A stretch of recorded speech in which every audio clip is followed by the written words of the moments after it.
Değerli həmkarlar, hər birinizi salamlayıram. Deməli, bugün sizə AI əsaslı namizəd qiymətləndirmə platformamızı göstərəcəm praktiki olaraq. Hansı ki, HR Pro AI təlimimiz var bizim bildiyiniz kimi və bir çox müraciət edən şəxslər bəzən suallar yarana bilir ki, tamam bu AI təliminə qatıldım, ancaq nəticədə nə edə biləcəm? Mən indi sizə sadəcə işə qəbul yönümlü yaratdığımız AI əsaslı platformamızı təqdim edəcəm. İşə qəbul əməkdaşı olaraq proses necə baş verir? Hansısa deyək ki, şöbədən bizə vakansiya elanı göndərilir ki, daha doğrusu tələblər göndərilir ki, bu tələblərə uyğun namizəd axtarışı olmalıdır, yəni elan hazırlanmalıdır. Gəlin sizlə bərabər deyək ki, biz burada əlavə et butonuna basırıq. Bu platformanı deyək ki, artıq biz qurmuşuq. Bunun arxa hissəsini mən sizə göstərəcəm sonra. Burada biz, baxın, vəzifənin adını yazırıq. Məsələn, satış meneceri, vəzifə öhdəliklərini qeyd edirik və daha sonra tələbləri qeyd edirik. Sonra yadda saxla butonunu basırıq. Hansı ki, burada indi daha sürətli olsun deyə mən nümunələrimizi göstərirəm. Baxın, Head of Compensation and Benefits. Burada, baxın, vəzifə öhdəlikləri qeyd olunub, tələblər qeyd olunub. Deyək ki, 3 ay sonra bu tələblərdə də vəzifə öhdəliklərində nəsə dəyişiklik edildi. Mən dəyişiklikləri edə tıklayıram və daha sonra burada istədiyim dəyişikliyi əlavə edə bilərəm. Sonra yenə də yadda saxla butonunu basıram. Yəni, bunu hər dəfə etməyə ehtiyac yoxdur. Bir dəfə etməyiniz kifayətdir. Daha sonra baxın, burada digər vakant rolları da gördüyünüz kimi biz yaratmışıq.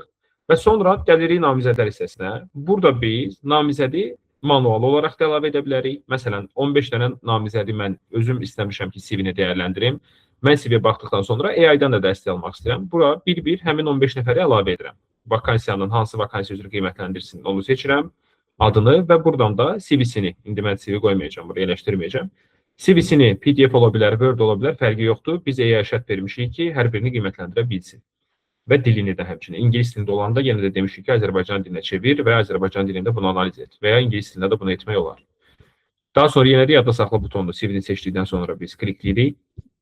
Gəlin biz indi baxaq ki, Ruslan bəy. Ruslan bəydə nə görürsünüz? Baxın, vakansiya, ad soyadı və namizədin CV-si. İndi mən açmayayım CV-ni, burada qeyd etmişik. Sizin bura qeyd etdiyiniz CV-lər daha sonra baxın, AI əsaslı dəyərləndirmə hissəsinə daxil olur. Yəni, kim hansı vakansiyaya göndəribsə, avtomatik olaraq burada həmin vakansiya vəzifə adının içində o CV-ləri baxın 18 nəfər görürsünüz.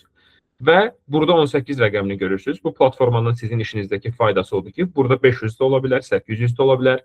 Və bu arada mən qeyd etdim ki, orada namizədləri siz seçirsiniz, burada əlavə edirsiniz. Ancaq bunu birbaşa biz bağlaya da bilirik ki, həmin linkdən CV-sini göndərən hər kəsin CV-si birbaşa olaraq gəlsin, bura düşsün. Yəni, burada bir vakansiya üzrə sizin mail adresiniz 600 CV gəlsə, 600-ü hər biri burada birbaşa biz şərt verə bilər ki, gəlsin, bura düşsün. Və bu dəyərləndirmə demək olar ki, 5-10 saniyə ərzində artıq bizə, baxın, bu sağ tərəfdə gördüyünüz nəticələri verir. Burada da, bunun tam siyahını görək. İndi burada CV sayı çox deyil, 16-dır. Ancaq dediyim kimi də sizin vakansiya 500 CV gəlsə, burada siz 500 rəqəmini görəcəksiniz. Və burada biz, necə ki, vakant rollarda yazdığımız tələblər, vəzifə öhdəlikləri, namizəd necə qiymətləndirilsin, hansı istiqamətdə qiymətləndirilsin, və həmin qiymətləndirmə meyarlarına bizim vakansiyanın uyğunluğu üzrə müəyyən bal verməsini istəyirik. Və həmin balın orta scoringi də baxın burada qeyd olunur. Məsələn, təcrübəsinə görə biz indi namizədin CV-sini yerləşdirmişik. Təcrübəsindən 95 verib, bacarığına 90 verib. Buradakı ağırlığı yoldaşlar siz dəyişə bilərsiniz. Ağırlığı dəyişmək dediyim nədir? Mən bacarıq mənim üçün çox da önəmli olmaz. Deyək ki, təcrübəsi önəmlidir. Ona görə mən bacarığın ağırlıq dərəcəsini 30 qoysaydım, burada 90 almağı nəticəni 93 etməyəcəkdi. Yəqin ki, məlumdur da nəyə görə? Çünki təcrübə daha önəmli olacaqdı bizdən. Təcrübədən, yəni 60 alsa, bu bacarıqdan 100 belə alsa, gəlib total nəticəsi bu qədər böyük faiz çıxmayacaqdı. İndi çox detala enmək istəmirəm.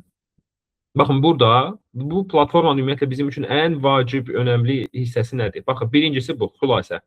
Bizim namizədi qiymətləndirmək üzrə ona verdiyimiz şərtlərə uyğun o namizəd haqqında öz rəyini yazıb, amma təbii ki, bunu biz öyrətmişik ki, bu namizəd, yəni bu CV ümumiyyətlə bizim üçün hansı halda uyğundur. Daha sonra, burada gördüyünüz kimi müəyyən faizlər qeyd olunub.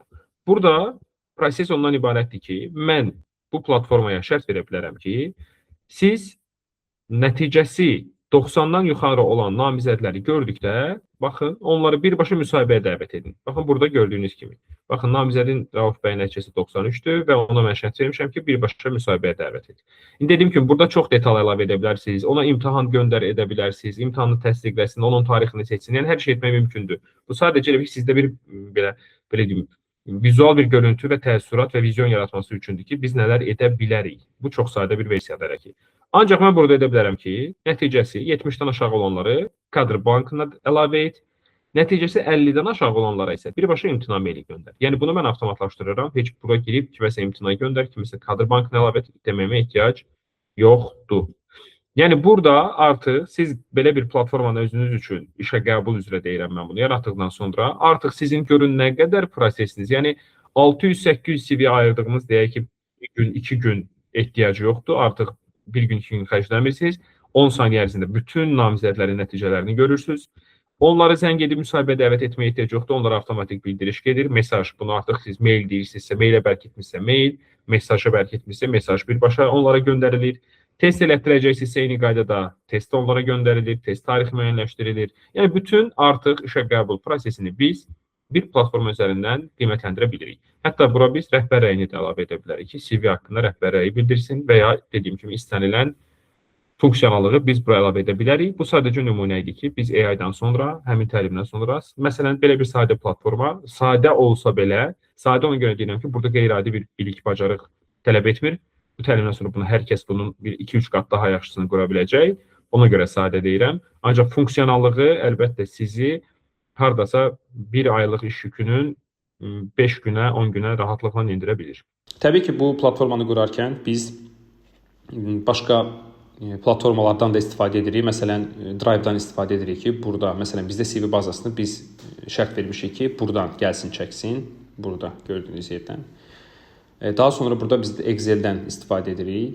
Excel-də gördüyünüz kimi bizim rollarımız qeyd edilib.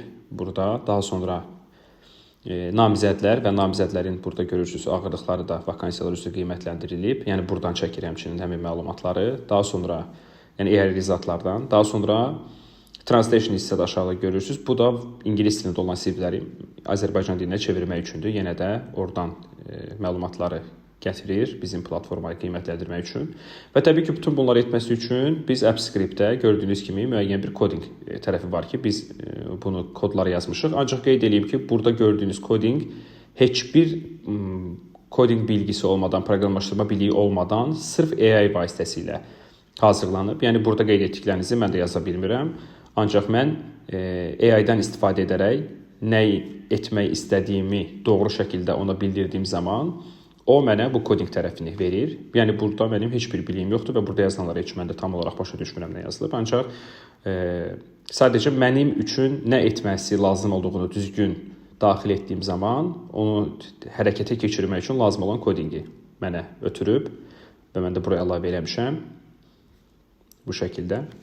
Yenidən bu geri qayıtsaq, baxın burada balları siz görürsünüz və dediyim kimi buradakı şərtləri biz vermişik ki, hansı bilik, bacarıq, qabiliyyət və ya davranış və ya təcrübəyə necə yanaşmalıdır və onun əsasında bu artıq müəyyən bir bal müəyyənləşdirir. Və dediyim kimi, mən burada şərt verə bilərəm ki, X baldan yuxarı namizədlərə müsahibəyə dəvət et və ya dediyim kimi ehtiyatda saxla və ya onlara imtina maili göndər. Yəni burada mənim artıq geri qalan operational əməliyyat tərəflərində hansısa bir vaxt xərcləməyimə də ehtiyac yoxdur. Çünki bu bütün prosesləri sadəcə bu qurduğumuz AI vasitəsilə biz idarə edə bilirik.